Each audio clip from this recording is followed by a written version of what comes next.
All right. Thanks so much for being here.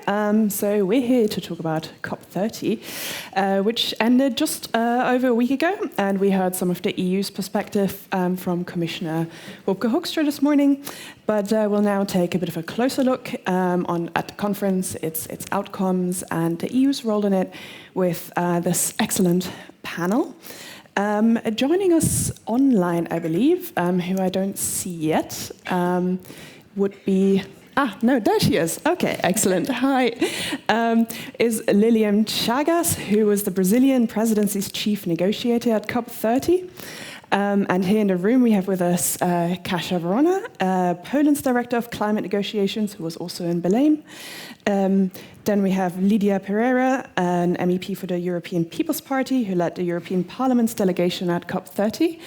And we have with us Elif Gökçe-Öz, the environmental councillor at the Turkish delegation to the EU, whose country will host next year's COP31 in cooperation with Australia. Thank you so much for joining us here. We will hopefully have time for a few audience questions toward the end, but for now, let's get a discussion going. And I'll start by just putting Lilian on the spot briefly, because you had to be a diplomatic and honest broker with the presidency for the past month. So I'd just like to invite you to let loose and tell us how you really feel about the outcome of COP30. Were you content? Was it disappointing? What did you feel like? Hello, good afternoon. Hello, Zia. Thanks for inviting me to join you in this summit. I think we are still trying to recover from the marathon of meetings and events that took place in Belém.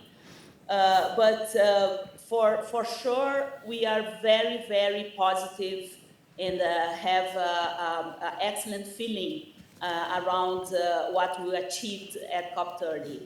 I'll try to be brief because many things happened there.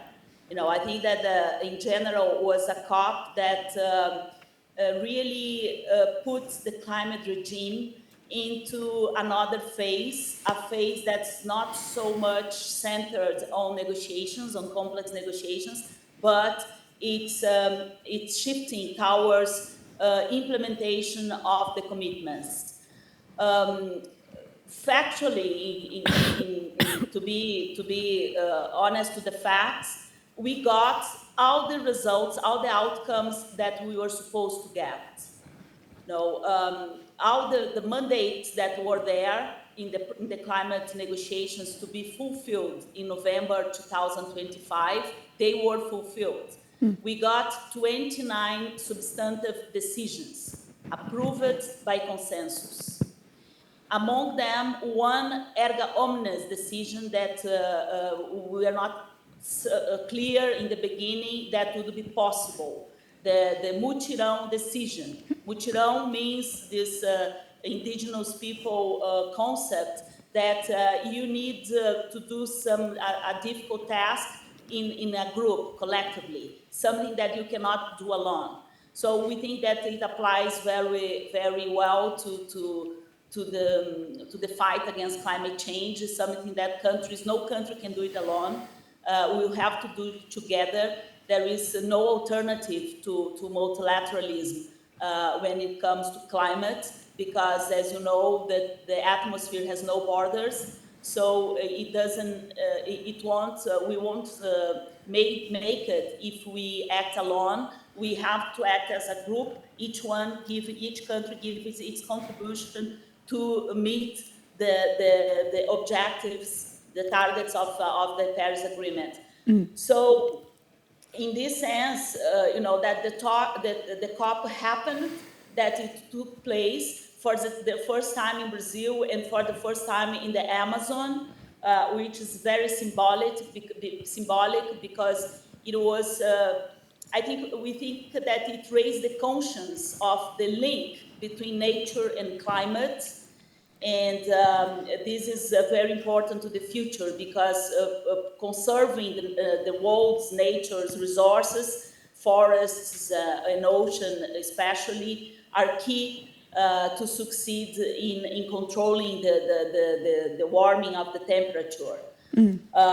So also we are living in times of some geopolitical challenges to multilateralism in general, and especially to climate multilateralism. May I remind you what happened in the IMO discussions in September? Countries were supposed to confirm a set of measures towards the decarbonization of the maritime sector. It was not possible. It was postponed for 1 year. So there are many things that could have happened and didn't happen at the COP. The COP went through in a normal way. The atmosphere was excellent. We had delegations from 194 countries, 195 with Brazil, and 42,000 delegates. So the pavilions, the negotiating meetings, the plenaries, they were always full of people, lots of things going on at the same time. And in regard to substance, with this erga omnes decision, we got an accelerator, a global accelerator to accelerate the implementation of the Paris Agreement.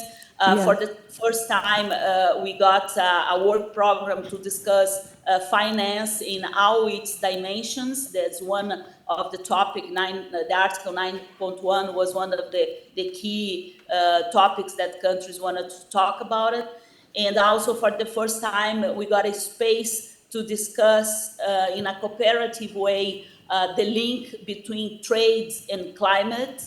Another thing that also is very much related to the European Union, and also sort of a safe space to talk about ambition for the next phase. So we think that COP30 achieved its three main objectives. That was to strengthen multilateralism and to connect the climate regime to people's real lives with the decisions. I can go a little bit further on them, and also to accelerate the implementation of the Paris Agreement. We'll come back to some of those themes, but so as you said, the geopolitics were the changing geopolitics defined very much how this COP played out, and it felt like this was a COP where emerging economies very much dominated. And I was wondering, Kasia, was the EU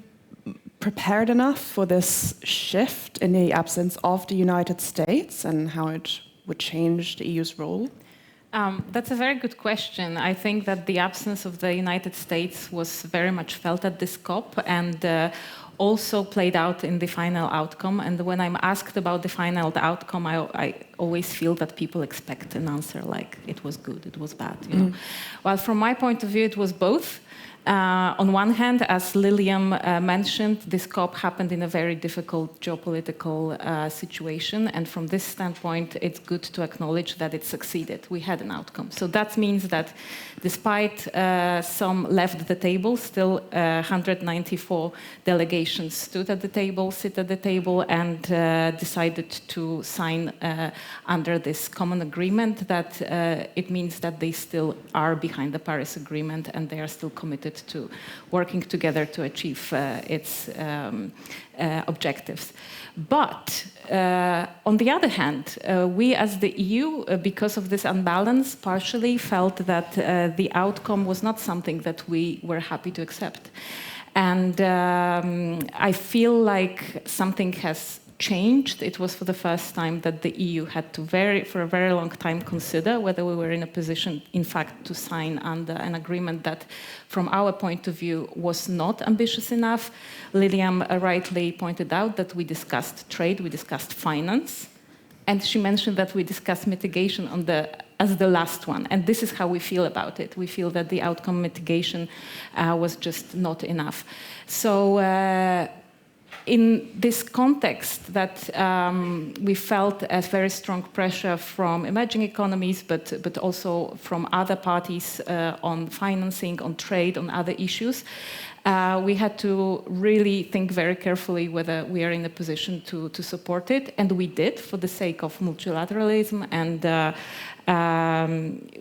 we kind of evaluated whether this was enough, and we did, but I'm not sure this will be the position that the EU will be ready to take in the future, because something has changed.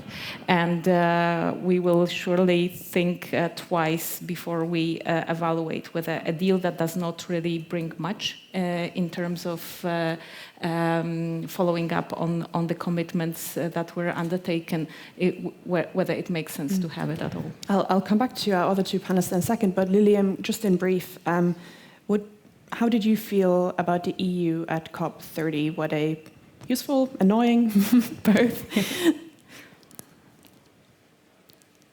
I think the EU is a very constructive player in this regime.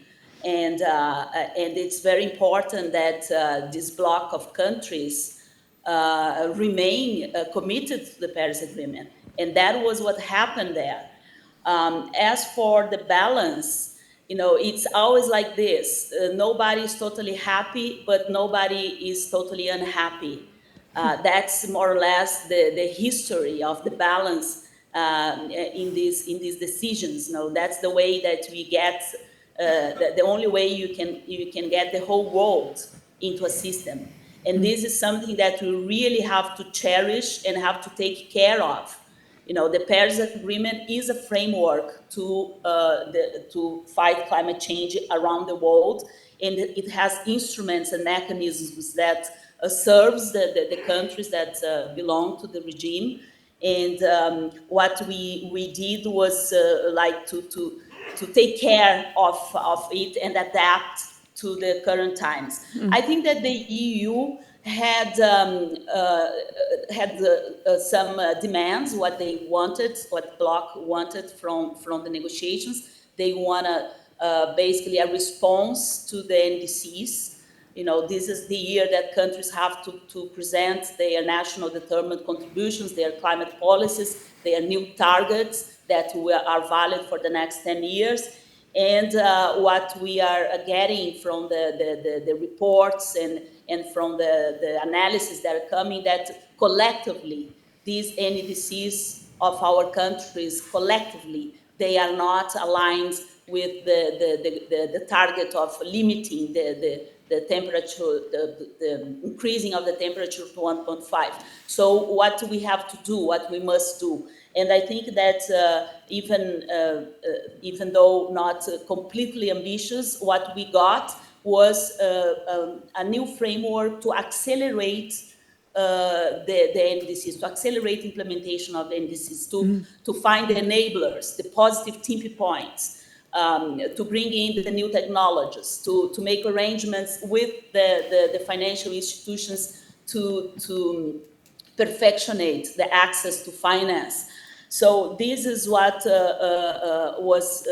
had to be done at this time to make it possible that not only everyone presents their NDCs. There are quite a few countries that are not yet there. They have still to bring forward their climate policies, and also to help all those to need to implement it to the fullest to do it.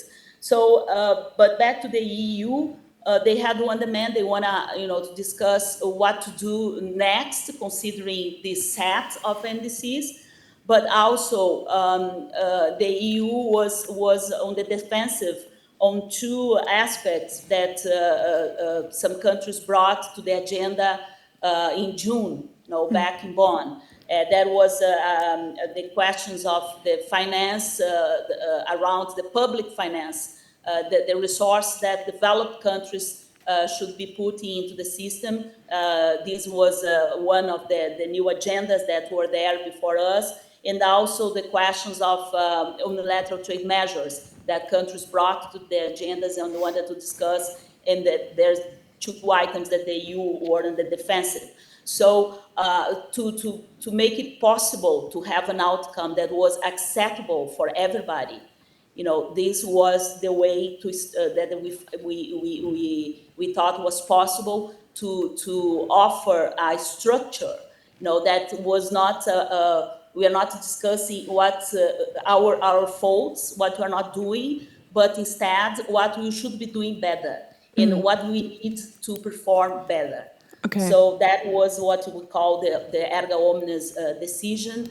That was not completely satisfied to many parties, but in the end, it had something for everyone. Yeah. Lydia, I mean, as the European Parliament is sort of both inside and outside the room at COP30, is there anything you think the EU could have done differently, either in the run-up, like this whole year, or at the conference to achieve a more ambitious outcome? Well, good morning, everyone, and thank you very much for inviting me to take part in this panel. Very good to see the experts and people that were in the negotiations. To answer your question, I think it is very, and hearing the comments that have been made so far, something that I said last week in the plenary about the debriefing on COP30. Let's think about this COP without the European Union. Let's take a moment and think about what would be the outcome without the European Union. And I think we have a clear answer for the importance of the European Union, even if the outcome was not what we wanted. Because let's be very honest, it was not. Especially on the mitigation, this was something very clear in the Parliament's mandate for COP30. We wanted to see more ambition in mitigation. I mean, the European Union, we are responsible for 6% of the global emissions. We need other counterparts, our geographies in the world, to assume their responsibility in the process. And I don't, to be very honest, I don't buy the conversation about the historic emissions and the responsibility. I mean, things have changed over the past 30 years. This is the 30 years of COP. We are doing our work, and we went to COP30 with our homework done. We delivered on the 2040 target, and we went again to our friends and partners across the globe and said, like, look, we are doing this, it is possible. Maybe one size does not fit all. We can agree on that, but we need to do more. Otherwise, what we have at stake, it's not only the environment and nature that we want to nurture and to conserve and to preserve, but it's the future of the next generations. And this is something critical.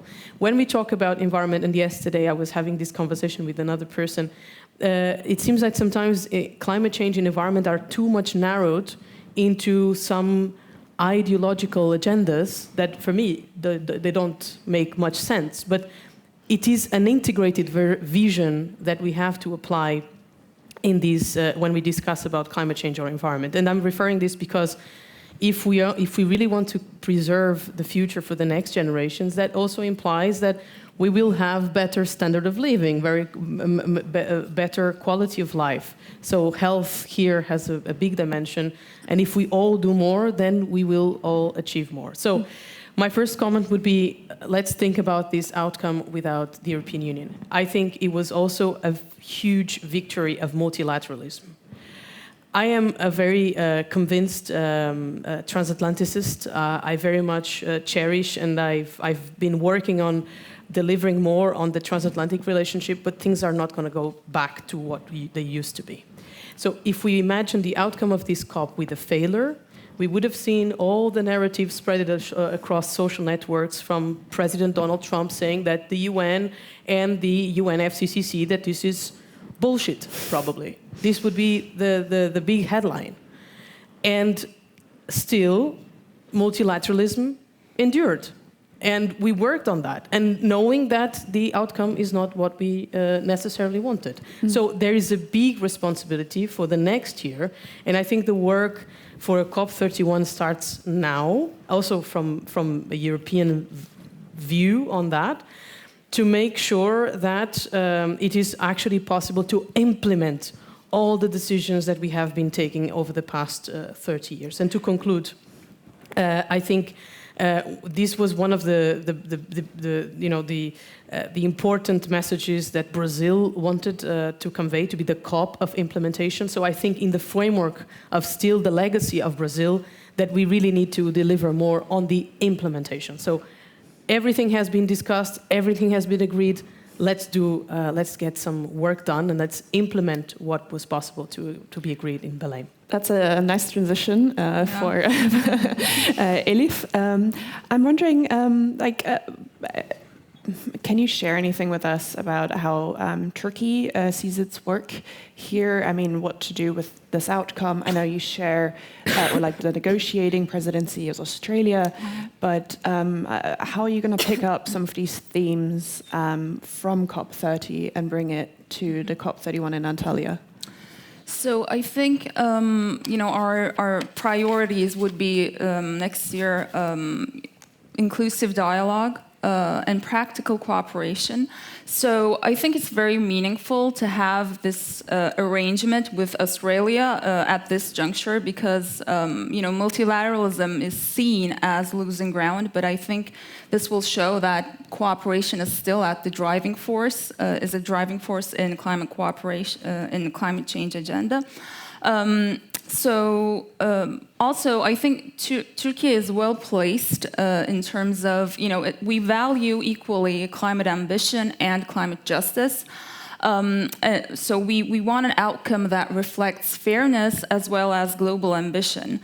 And also, we're not really part of any negotiation group in the UNFCCC. So I think, we're well placed to produce a balanced outcome.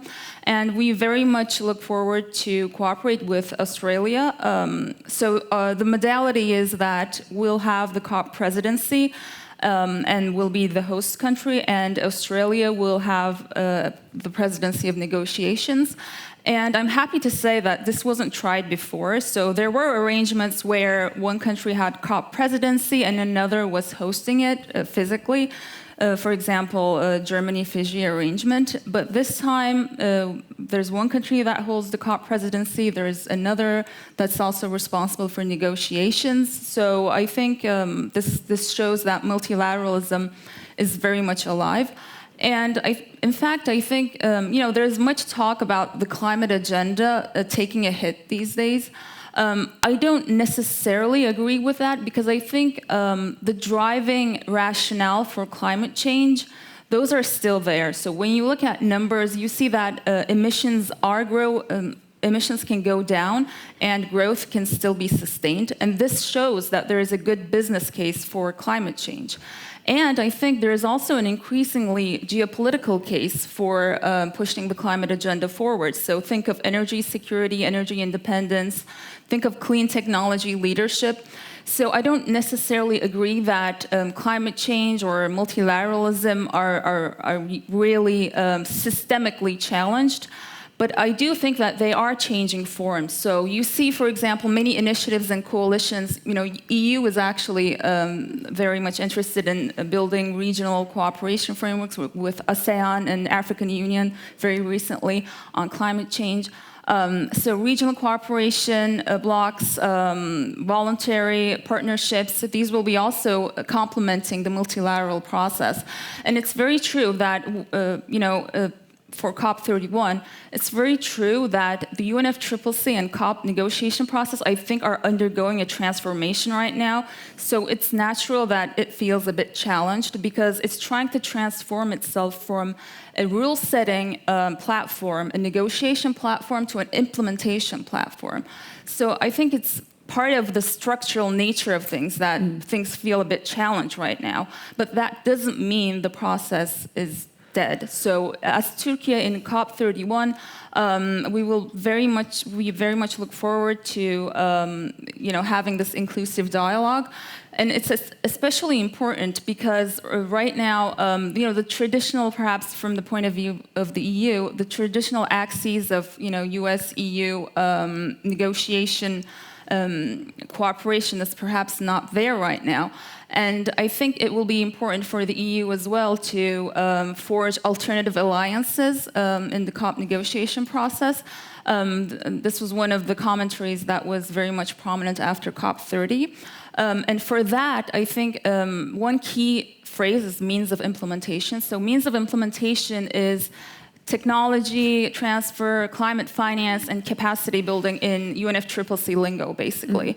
So I think this concept is very important as a gateway, as an entry point to forge alternative alliances. Substantively, I think just transition, renewable energy, and means of implementation, as I said, climate finance in particular, because that's the key enabler, will be very prominent. On that, Kasia, I mean, just transition, that's something that Poland was co-leading at COP30 as well, but I wanted to get your take on, like, if I understood you right, this idea of, like, does the EU need to seek new partners on the global stage, and if so, who are they, and what can the EU offer them? We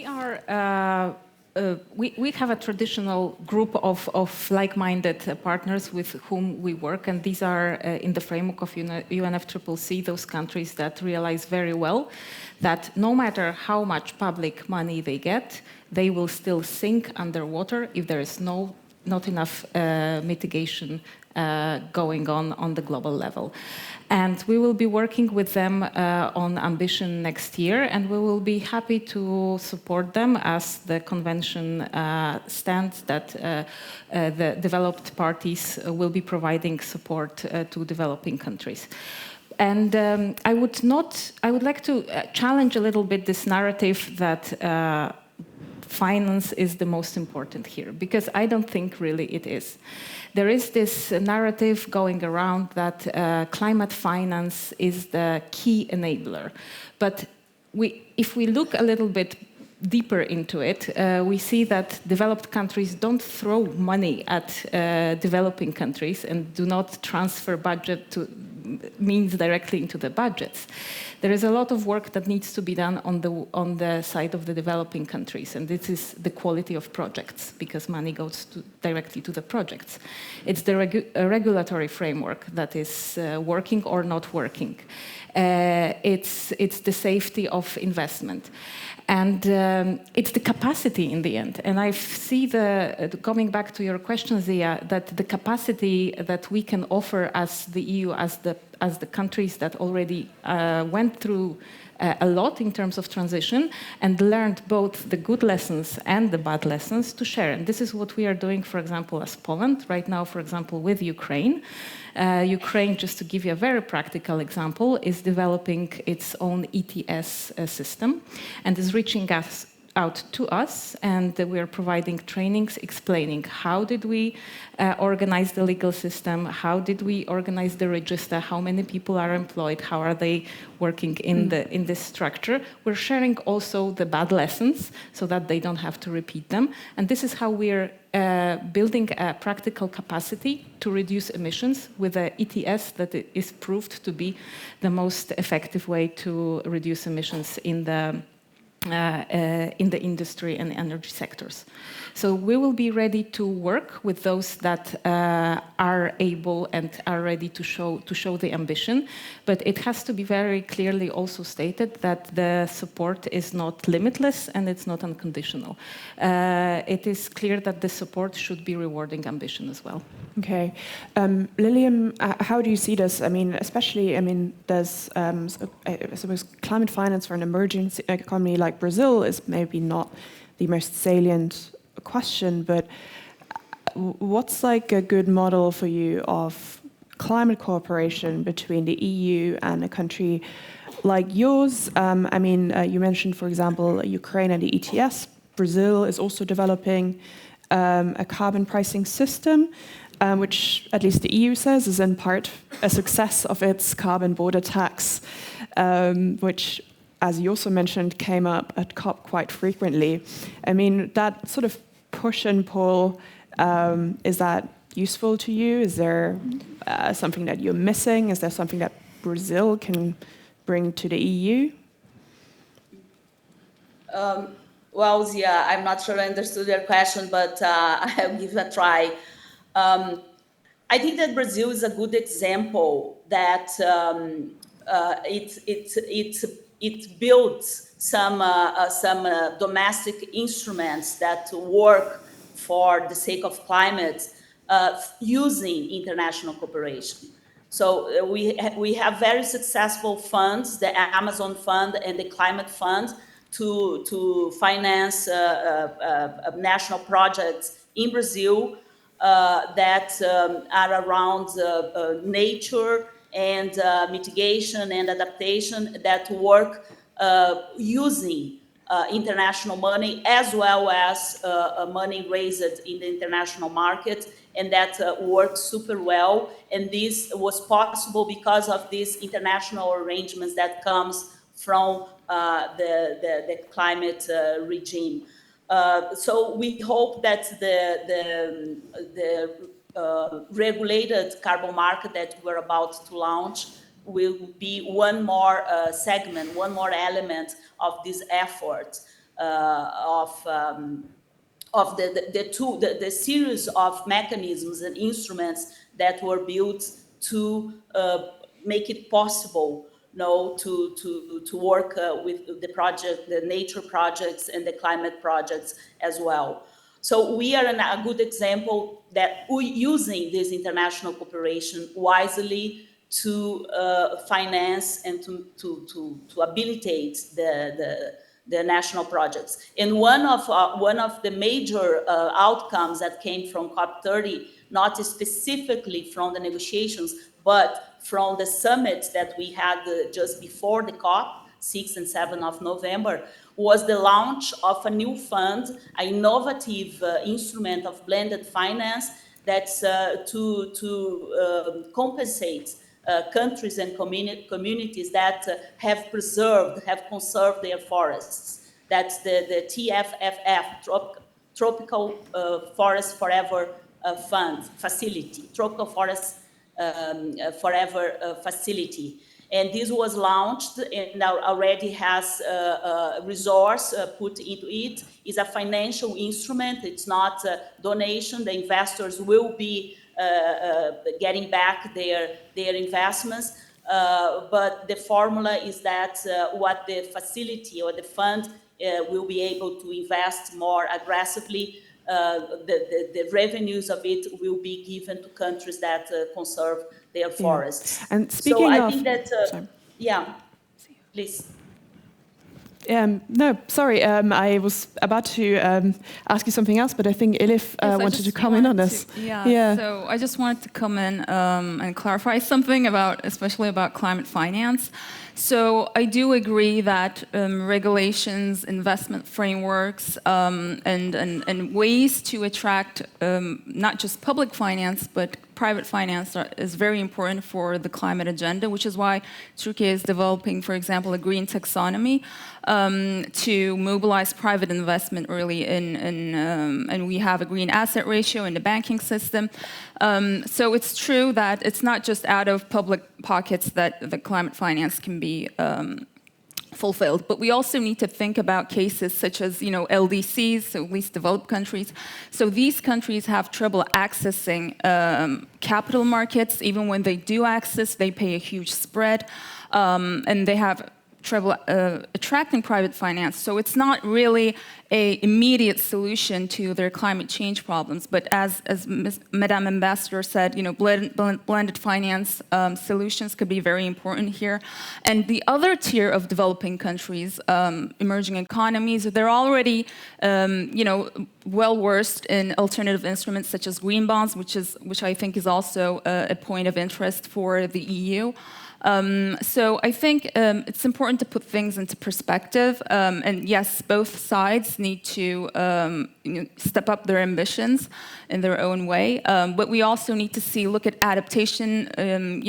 Adaptation investments don't really generate the cash flow that could attract investors. So compared to mitigation, which is why they also need some public finance to jumpstart these investments. So. Yeah.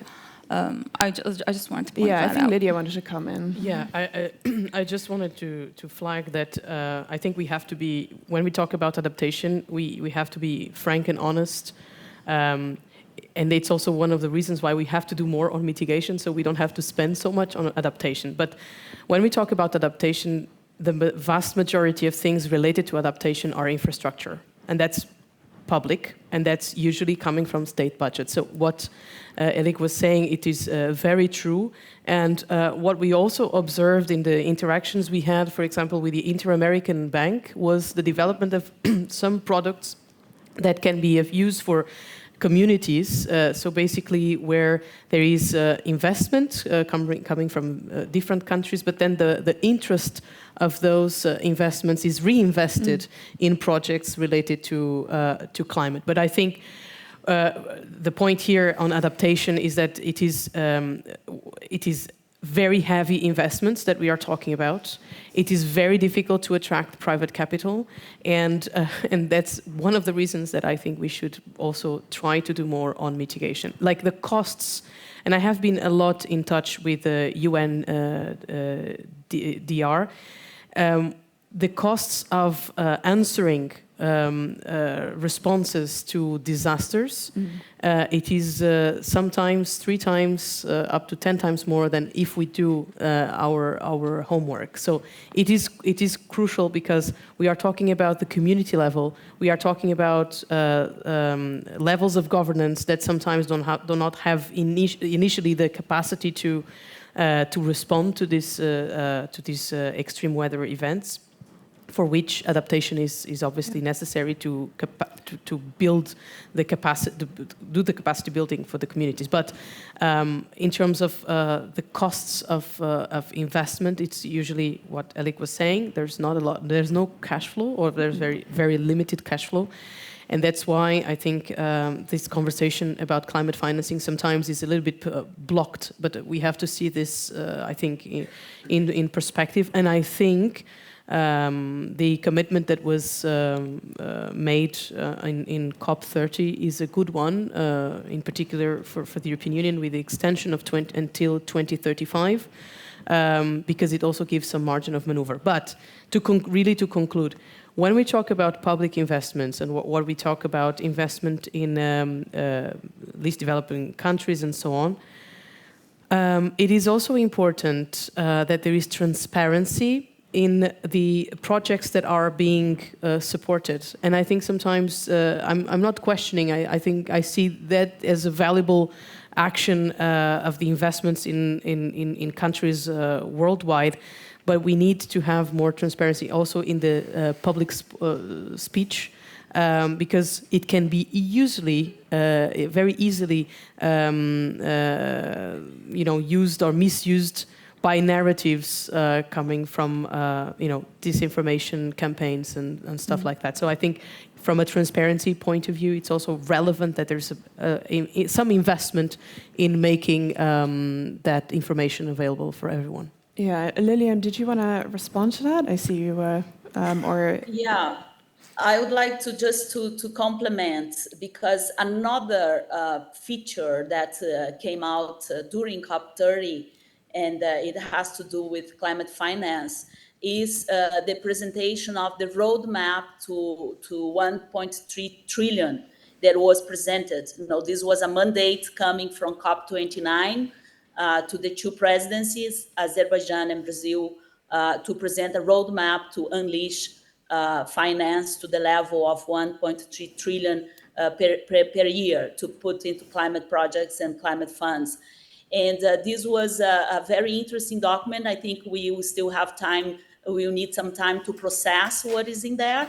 But there are many alternatives, of finance instruments that can be done, that can easily be unleashed in the world to help countries to materialize their climate policies. So the roadmap 1.3, that has not only focused, it's not focused on private or public finance. It brings a blend of instruments and of ideas that multilateral banks, that the financial systems, that private banks should be doing, and also what governments should be doing to access this kind of money. I think we have to process this for in the near future and try to realize, to operationalize some of the ideas that are there. I would like to open the floor to a couple of questions. I think we can take about 2. I think we have a microphone somewhere. If you just raise your hand, then the gentleman in the green sweater over there, in I think the 4th row. Please introduce yourself and just ask your question as briefly as possible. We're running out of time. Thank you, everyone. It was really insightful. I'm a researcher at KU Leuven University, and I had a question regarding the fossil fuels this debate. Just an open question, what are you guys expecting from the upcoming conference in Colombia in April? Very brief. Yeah. Should we, Lilium, a fossil fuel roadmap was also part of Brazil's outcome.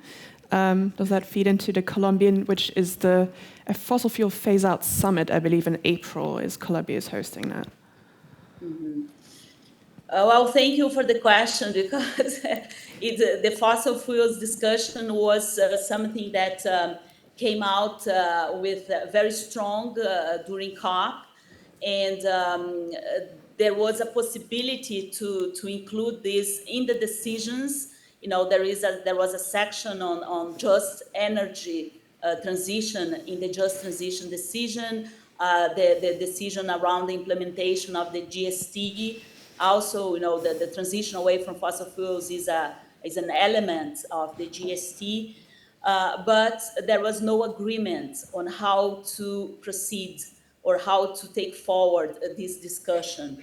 There are a group of countries, I believe the European Union and Brazil itself were favoring that COP30 should be a time to bring forward a roadmap to discuss how the world can transition away from fossil fuels, how the energy matrices of countries can be less dependent on fossil fuels, the question of subsidies.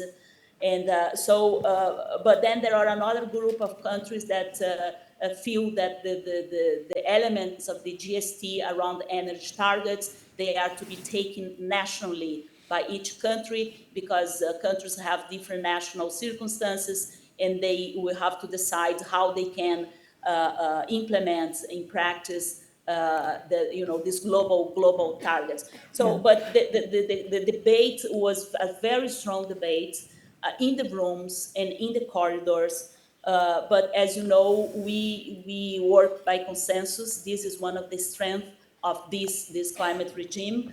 Because when we agree, it's valid for everyone in the table, and everyone is practically the whole country, the whole world. So there is no consensus to put that directly into the process. So what the COP president did was taking the matter into his hands, and he launched in the final plenary 2 roadmaps, one for transition away from fossil fuels, and the other one, it's another feature coming from the global stocktake of the Paris Agreement, is a roadmap to end and revert deforestation of forests. Yeah. So, and then he mentioned that this meeting in Colombia next year, as part of the effort to discuss how the world can transition away in a safe and just manner. So this was the alternative. It was launched in parallel. It's not on the decisions on the multilateral process, where we don't have mandates inside the negotiations to take forward.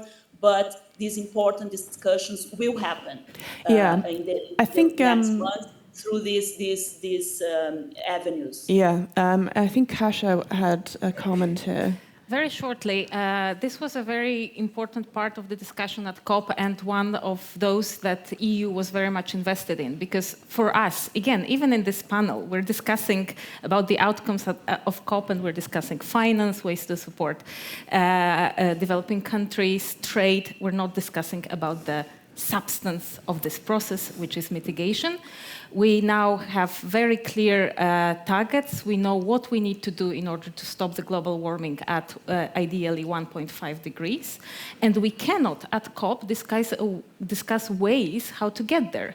This roadmap was nothing on the top of what was already agreed. It was basically a way to discuss how best to support the parties in delivering the agreements that were done in the past. We're talking about COP28 and the pledge to transition away from fossil fuels.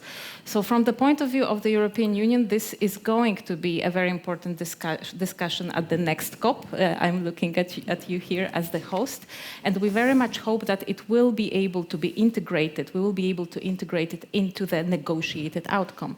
Because this is what Paris Agreement and this process is all about. If we cannot discuss the heart of it, then the question is whether this process is really delivering.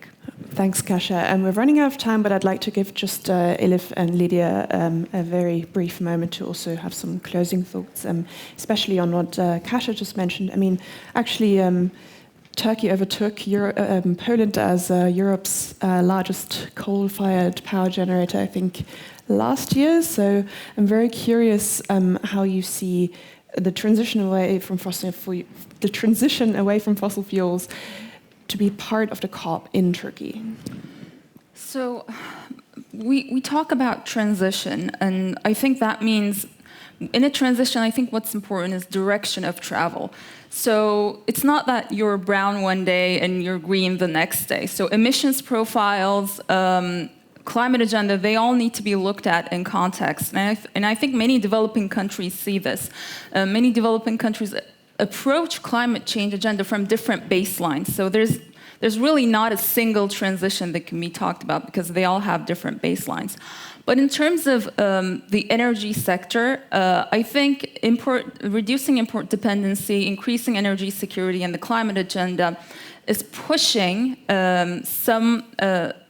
pushing the transition away from fossil fuels, simply because, first, carbon pricing around the world is making it really expensive for people to continue using it. Second, in terms of finance, it's becoming really difficult to finance some of the fossil fuel projects because banks are very worked up about their green credentials, stranded assets, transition risks. And thirdly, renewable energy is really taking up in the world, as well as in Turkey. So about 59% of our installed capacity is in renewables, and in terms of electricity generation, so it's not just installed capacity, it's around 45%. And we intend to quadruple our renewables quadruple solar and wind capacity for 2035. So I think we look forward to engage in every energy-related item with the Troika, so Brazil, Azerbaijan, Turkey, and obviously, of course, with Australia. And we look forward to harnessing, the win-win potential of climate change around the world. Okay, Lydia, you have the final word. I mean, should the EU walk the talk and have a fossil fuel phase-out timeline at home? Well, on that, the Parliament has been very clear. It was in our Parliament's resolution for the past years that we want to phase out fossil fuels. I think we are doing our part. I think what entails the 2040 target, the emissions reductions for minus 90% is very clear to where we should steer the wheel in terms of energy. We have a lot of things to resolve, I think. And I'm looking now to Kasia because I think a lot of the hurdles still reside in the national capitals, and we need the Council to move forward with the fragmentation of the energy market in Europe. I think it is crucial that there is some development there because, unfortunately, it is still a fragility. And when we talk about decarbonization, the way I see it's basically how Elif pointed in the beginning of this conversation. It is a way to be independent, autonomous, and not relying on the third countries. And so from energy security, very important. But obviously, a lot of the work is, I think, in the European Parliament, we are quite open about the need to address these still existing obstacles. But if I may, and just to conclude, One of the things that we did not discuss much was the trade measures, but I would like to say that trade and trade deals still make a difference in this conversation about climate and environment. And we saw that throughout the 2 weeks of COP30, but at the very end, in the plenary, where we saw how Russia interacted in a very negative way with Latin American countries. So I think we are doing the good thing in the European Union to move forward with trade deals that are super important, not only for our economy, but those that have a clause that says very clearly that if they are to abide to the Paris Agreement, then we can discuss. And then we see those players and those partners and allies sitting in these conferences and making a difference for the future generations. All right. I think trade, finance, we could keep discussing forever, but we're sadly out of time. So I'd just like to thank the speakers on this panel. Thank you so much for joining us. Thank you so much for joining us online and the audience. Thank you. As we walk off the stage, just please stay seated just for a few minutes more to hear from Joanna, and then I think lunch will be served. Thank you.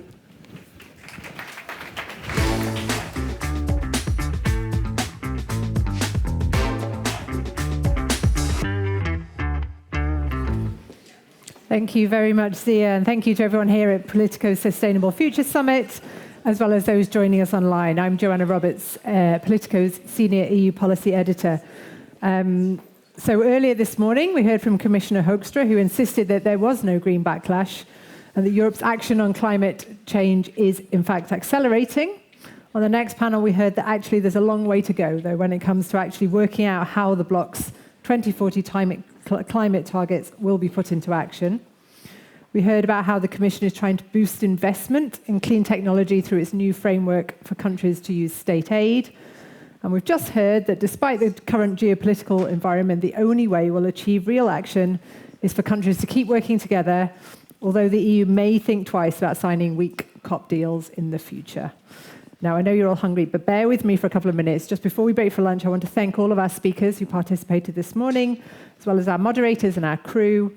And thanks again to our partners who made this summit possible. Our leading partners, Naturgy, our presenting partners, Bentley Systems, CFM, Mars, and Safic, and our networking partner, IRU. Everyone on site, we will have a networking lunch in the main networking room until 2 p.m.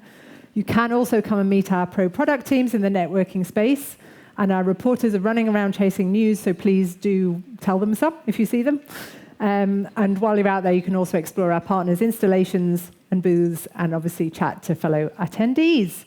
This afternoon, we're going to turn our attention to Europe's green ambitions after the Green Deal, and I think we'll have a lot to talk about. So see you here at 2 o'clock for our afternoon session, and enjoy your lunch.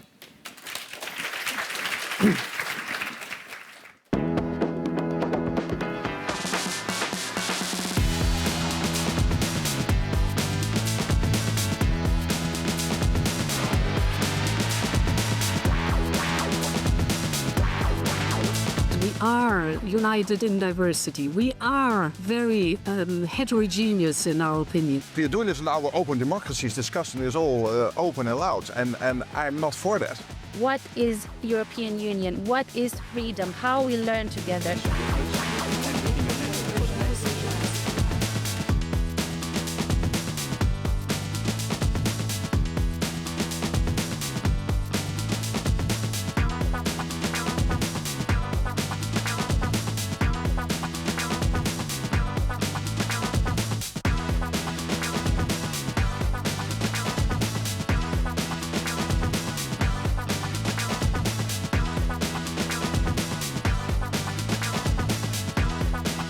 The obvious question is, what is the EU doing?